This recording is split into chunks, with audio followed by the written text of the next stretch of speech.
So you get done with the Beavers, and towards the end or at the end they came and town scout you out, or how'd that work? I had a very slowly developing career at Oregon State due to so many position changes. I finally found a home at the end, and it was my junior year that I really had a lot of success. I was purely a third down, pass rush specialist, and I had a lot of sacks that year, so I got my name out there. But in the NFL, you need to be a little bit more than just one-dimensional. Right. So I knew I wasn't starting my junior year. I had to do a lot my senior year in order to really get the attention I wanted. And I was lucky enough to come out senior year and really put together a good season and head on to the NFL. Nice. So you're going to be with the Jaguars how long for sure? Well, nothing's for sure in the NFL. Okay. Nothing is guaranteed. It doesn't matter who you are. You could be released or traded at any point. So since springtime's coming, does that mean they have a spring training camp for the Jaguars? Yes. And they're called OTAs. Be there this year and playing with them this year? Yes. Do you see any changes happening in the near future? No, most of the changes would have already happened, and we are keeping our entire coaching staff. There will be personnel changes, but we don't get to know anything about that. Do you get to drill a lot with the individual specific coaches that have definite duties like defensive end coach or defensive coach, so forth? Do you get one-on-one with all of those, so you know the whole coaching staff, so you have like a family that you go to, or are they individualized enough to where they're actually sectioned out the whole team to have different squad type things? It's very similar to college. You're really divided into offense and defense, and those are kind of your families. You know those coaching staff or that side of the coaching staff and those players a lot better than I know the offensive guys. So that's really where a lot of your relationships are developed, because you spend so much time together in meetings, because you meet as a whole defensive staff, and then you break down into your individual position units, and you're spending hours a day in there, so you really get to know them. So your parents don't mind traveling clear to Florida to see you? They definitely wish it was closer, but they will go out and make some games this year. Nice. Unfortunately, this year we don't have a West Coast game. Our closest game to home is in Texas. Oh, no. So that's a little frustrating. I was hoping I'd get at least one game out here. Do they get a discount on plane tickets? I wish. No, they don't. Is it your treat or theirs? We're still discussing that one. So you're pretty much now where your position is as far as the NFL is concerned. And going in, you'd be like a new draft pick that would come in, and then how would they test your abilities? They would put you out in the second string, like in the middle of a game, probably let you go out after halftime and see what you can do. How does that work? The NFL is... the starters never come out, basically. Okay. So as a new player, when you come in as a rookie, you're basically judged during the whole fall camp and then all our preseason games. And, you play... If you're a third string, second string guy, you play almost all these preseason games. So that's a huge, that's a big importance for you. You got to perform in there, or else you're gone. It's a job. Mm-hmm. What do you look forward to when you go to spring training? I'm just excited to get back out there. I was kind of thrown in the fire last year with Jaguars. I came in about halfway through the season and had to learn the playbook sort of on the fly. So I'm excited to have an OTAs or spring ball and then our fall camp to really get the system down so I can go out and excel this year. Okay, I've got a question. How tall? How much you weigh? I am just a little bit over 6'2", weigh around 235. Good Lord. That's all muscle. You don't look flabby at all. Of course, all muscle. What kind of a training schedule do you have? Right now, I'm working out 4 or 5 days a week. It's mostly a lot of lighter weight stuff, a lot of high rep, body corrective movements, conditioning. Just muscle toning, or is it actually muscle building? Oh, more toning and rehabbing still from the season. So once we go back down to Florida, which usually would be the beginning of March, except for this possible lockout this year, so we don't know exactly when we're heading back. Possible lockout? Possible is this lockout. Inside information? Oh no, it's definitely out there. Is that right? The owners could definitely lock us out this year, so we're waiting to see what happens with that. Is it because of the economy, or? Yeah, that definitely has to do with it. with the NFL, there's a revenue sharing policy. So teams like Dallas, these teams make a ton of money, have to take what they make and share it with the smaller market teams, such as maybe a Jacksonville or a, Minnesota, Green Bay, something like that. And of course, these teams that are making all this money, they don't want to do that. So they want to take some of our salary and as the players and give that to these smaller market teams. I see. Is that to encourage the smaller market teams to come out with some good players to advance them to the higher NFL teams? Oh no, it's purely for their profit. Right now, the NFL, it's about a 60-40 split between the players making 60, the owners making 40, and the owners feel like they need more than that. So that's what we're battling with right now. I see. So it's not all pretty and glamour and lights and all that all the time. There's a little politics involved sometimes. There definitely is. So now your parents. Your father was in football, and where did he play? Who did he play for?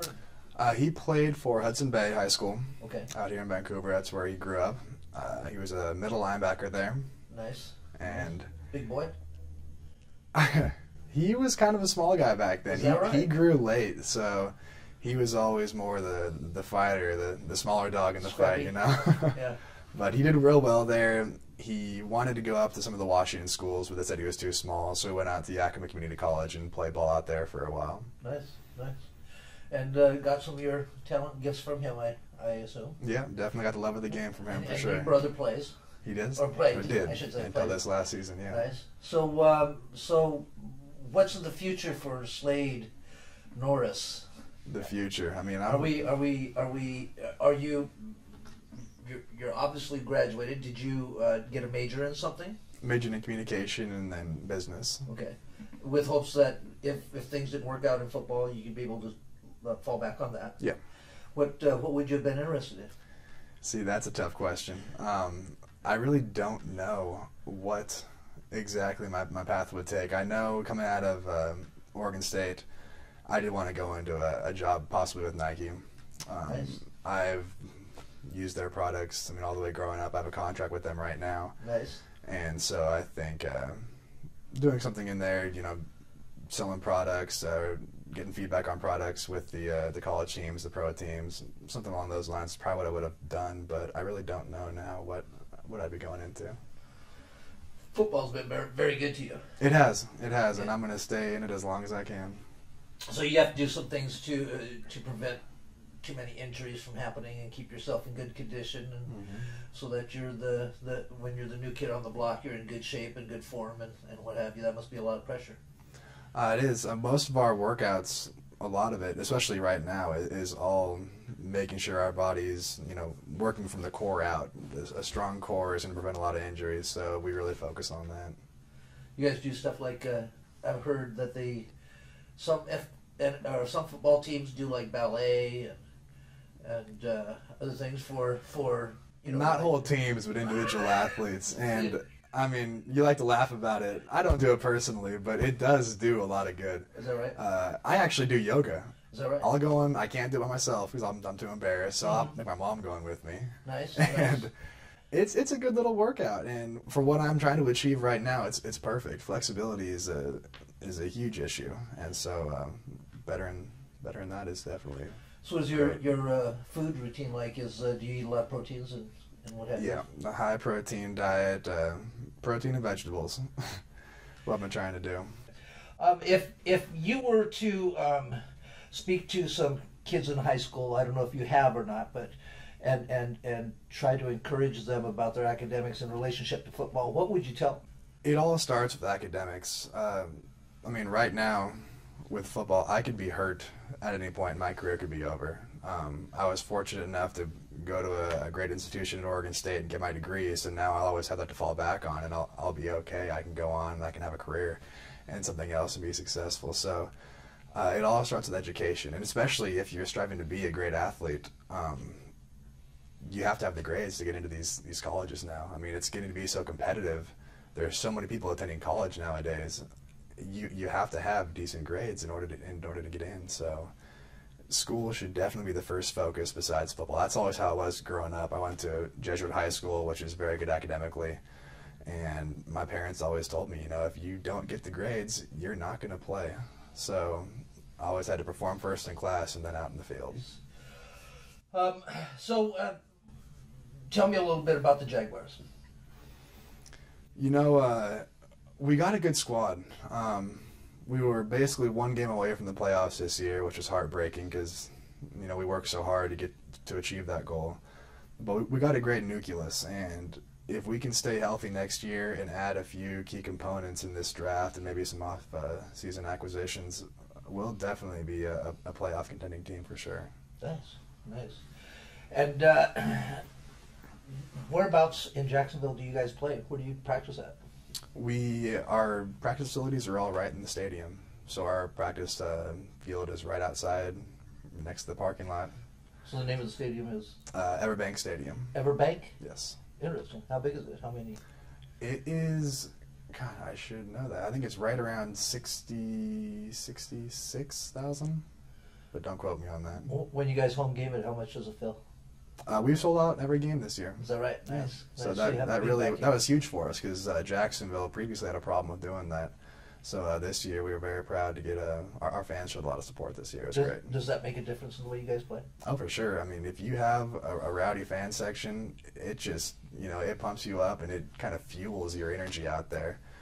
Whereas if you're playing, somewhere else, it really deflates you when those fans get on you. And also, it's huge for the offense. If you have a fan section out there that's messing up their cadence, there's a lot of offsides, penalties, and that helps us out a lot. Mm-hmm. So when you go out in public, do people recognize you?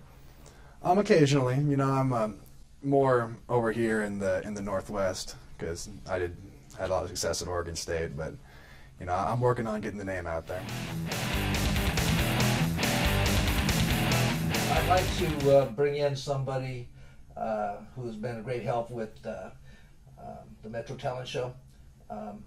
Gentleman who's been on our show in interviews. His band Bitter Sound Face has a couple CDs out, and we've focused on them in a couple of our shows, and I'd like to bring him in on this interview. Also co-producer, and his name is Rick Freeman, my brother. Come on in. Thanks for coming down, Slade. Appreciate That's been down fun. here. I know Slade's father personally. He's my chiropractor. In fact, this is how I was able to get in contact with Slade in the first place, was through his father. He's a really busy guy, being with the Jags and all, and I do have some questions. Like, I caught your game when you were with the Raiders, a preseason game as a Raider, and I was kind of curious about a few things because I noticed it seemed like you were being a little standoffish a little bit, and I couldn't tell like if there was some type of an injury going on or if there was like something political going on with the game or. So I asked your father about it. He was telling me that you were having some hamstring issues. Has that been kind of an ongoing problem, or? This last preseason, basically from the first preseason game on, I pulled my hamstring, and you really don't get any rest in fall camp ever. You're practicing every day. I mean, daily doubles. It's rough. Right. So it was never able to heal. It was bothering me the entire time. So this last preseason was really a struggle. And I understand your father was telling me that he actually comes down and visits you occasionally when you have some of these issues, and he helps you out with some of your therapy and maybe a little of your training as well, or how does that all work? Growing up, it's been great. He's pieced me back together after some of these games. He'll come down. I'll see him a couple times, as much as I can actually, during the season. But it's tough now that I'm over in Florida. Right. But yeah, like I said, he's great. He really has made me who I am today, in more than just physical aspect. Yeah, I noticed he was telling me that he has to travel to a lot of your games. That was one of the things he was like kind of frustrated about. I mean, he's always glad to do it, but at the same time, he was always kind of like, man, I got to jump on the plane again and fly out to wherever. And it seems like he's having to do this like for a while there. It seemed like every weekend almost. It seemed like. So how does that kind of work?